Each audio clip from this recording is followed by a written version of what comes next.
You ever have one of those mornings where you just know life's about to get weird, but you can't quite say how? Yeah, that was me barefoot in board shorts, scrubbing sunscreen residue off the pool tile at 9:07 on a Tuesday. That was supposed to be boring. I had big plans, backwash the filter, answer a few emails, maybe launch myself into the deep end around noon to survive the kind of humidity that sneaks in through your walls and sits on your couch with you. Instead, I'm standing there, sponge in one hand, skimmer in the other, when a police cruiser rolls up and a guy in a sailboat logo polo lifts his phone loud enough for the whole neighborhood to hear and says, "Yes, dispatcher." The homeowner is refusing to join the lake HOA and won't let us swim in his pool. Send someone now. I froze right there by the water thinking, did I just step into a sitcom or is this actually my life? The gate cam pinged my phone as I watched the whole HOA welcome wagon assemble sailboat polo guy, Rowan. I'd learn later. A treasurer with a smile that never reached her eyes, some board member holding his phone up like everything was a deposition, and a couple of kids bouncing around like the sidewalk was made of springs. The officer on the intercom introduced himself. Loyal's steady voice looked tired of being stuck refereeing grown-ups' pride matches in July. His partner Chaudhry looked about the same. I walked up, towel over my shoulder, trying to keep my cool, because at this point my only crime was owning a pool on a hot day. Loyal kept it level. They called about a dispute. I didn't call anyone, I said, and pointed at the obvious. This is my property. That's my pool. I'm not in an HOA. Rowan jumped in like he was late for court. He's in our jurisdiction. He has to join the Lake Medell Association and provide amenity access. That includes the pool. We want to swim immediately. Now, I've been called a lot of things, but public swimming facility is a first. I explained patiently. I thought that there was no HOA on my deed, no covenant, nothing. The treasurer rattled off some spell about a historic covenant from 1978, as if reciting it made my fence dissolve. Officer Loyal, bless him, tried to get us all on the same page, but Rowan puffed up and started talking about lake governance and equitable principles. It's a pond, I said. The county calls it a retention basin with a fountain and some sad carp, not the Pacific. My pool is 40 feet from the water behind a locked fence required by state law, by the way. See, in a former life, I did contracts for a living, so I pay attention to words. And the way Rowan kept saying, we want to swim immediately, that wasn't about kids or community. That was about power and using two cops' time to try to muscle through my gate. The treasurer flashed a paper, our lake is closed due to bacteria, so the HOA voted to extend amenity privileges to suitable pools. His is the only suitable pool that isn't green. He has to join. Officer Chaudhry cut through it. These are civil matters. HOA bylaws are agreements between members. If he's not a member, you can't enforce them. If he is, take it to civil court, not us. Police cannot force access to private property. The board member filming piped up about safety and kids needing water. I pointed at my no trespassing sign, and the ring cam said, call a civil attorney if you think I owe you, but don't ever call emergency services to open my gate again. Loyal, the officer, asked if I'd mind showing the deed. I brought out my folder deed title plat map, county GIS, showing my lot a good 180 feet outside the HOA's weird jelly bean-shaped boundary, separated by town land and a rusty fence. The officers looked. Loyal traced the HOA border with his finger. Chaudhry asked for their covenant, and the treasurer, lips tight, produced a paper that belonged in a time capsule. We're done here, Loyal said. This home is not within your HOA, and calling 911 for this is misuse of emergency services. Rowan's face turned the color of a boiled lobster. So you're refusing to help children. Loyal didn't flinch. I'm refusing to use police authority to violate the Fourth Amendment. The officers left. The HOA trio stayed. That afternoon, a flyer stamped mandatory membership appeared in my mailbox, followed by an email from Rowan. He'd scraped my address from some neighborhood list, CC'd the whole board, and threatened escalation if I didn't pay dues by Friday. So I did two things: filed every bit of their nonsense in a folder labeled Document Everything and called my friend Nova, a land surveyor who reads legal descriptions like bedtime stories. "You're out," she said after 5 minutes with my docs. "Their boundary stops at that marker and your lot isn't in the covenant." "Yeah, but what about this lake governance? It's a cute pond, not the North Sea. Ignore them but keep receipts." I tried. But by Wednesday, the treasurer, Zaidi, her name, was slapped a $350 amenity obstruction fine on my door, warning of a lien if unpaid. Let me tell you, that word lien hit different. I've had my identity stolen before, had a bank freeze my account on a technicality, paper claiming it could attach itself to my home. That's a hand around your throat. I called a real estate attorney, Iris. You can't record a lien unless the right is contractual or statutory. She said, "You're not subject to their docs. Document, don't pay, and if they trespass, call us or the non-emergency line." So I wrote a letter. No adjectives, just facts. Attached my deed, the plat, a state statute on false police reports, sent it certified to their P.O. box and as a PDF to the lake board.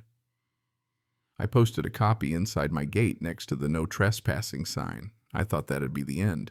Friday morning, a woman in a safety vest and clipboard marched through my open gate. No knock, just waltzed right in, announcing inspection safety compliance. "Children will be swimming here at 9. My heart hammered. I told her, "You're trespassing. Please step outside the fence." She took another step in, eyeing my deck like she was sizing it for a parade float. My dog Finn watched, head tilted, not sure if this was a new game. I pulled out my phone, filming. Rowan out on the sidewalk hollered, "He's being hostile."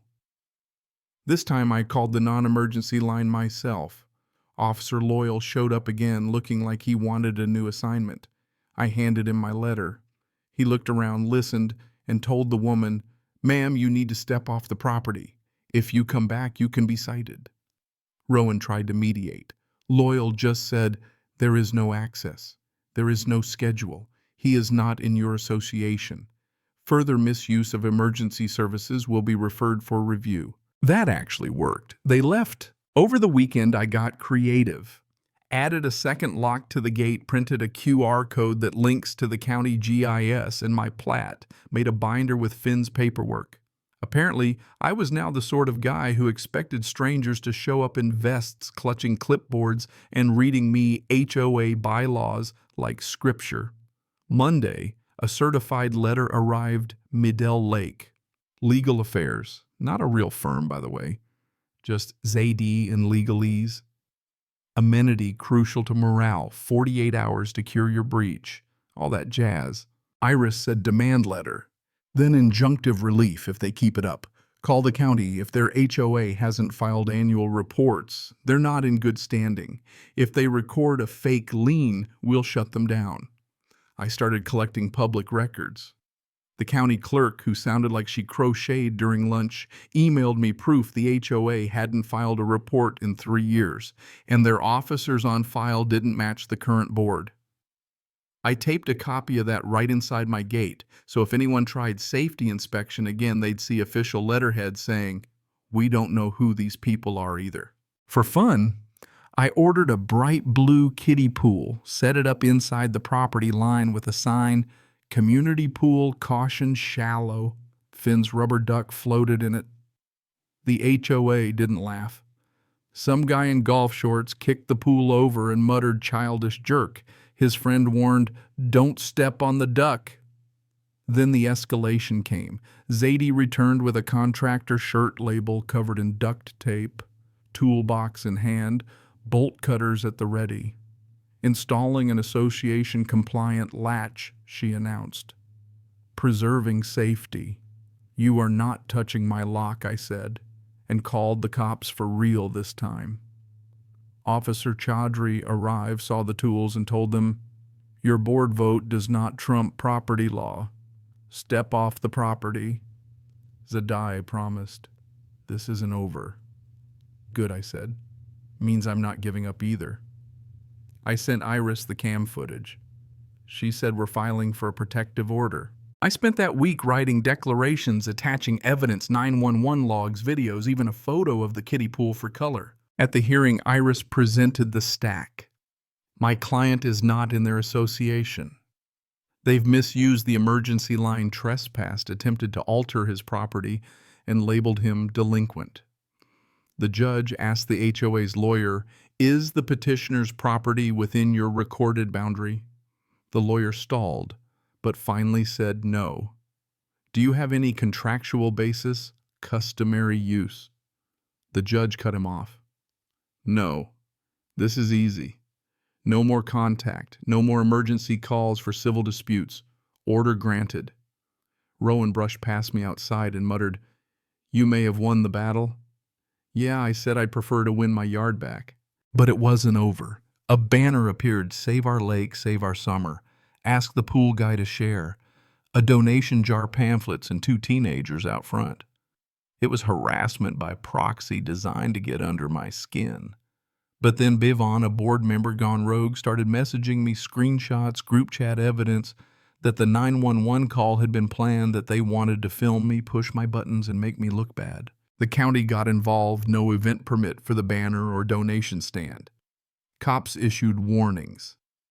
The HOA doubled down, recording a lien on all parcels, which meant nothing, and Iris fired off a demand letter for slander of title. Eventually, the police warned them, "Stop misusing 911. My title insurance company sent a thunderclap letter, and 48 hours later, the HOA withdrew its nonsense. The board split, neighbors picked sides. Someone left a bag of pool noodles on my porch with a note, "Float above the nonsense." A kid drew a community duck.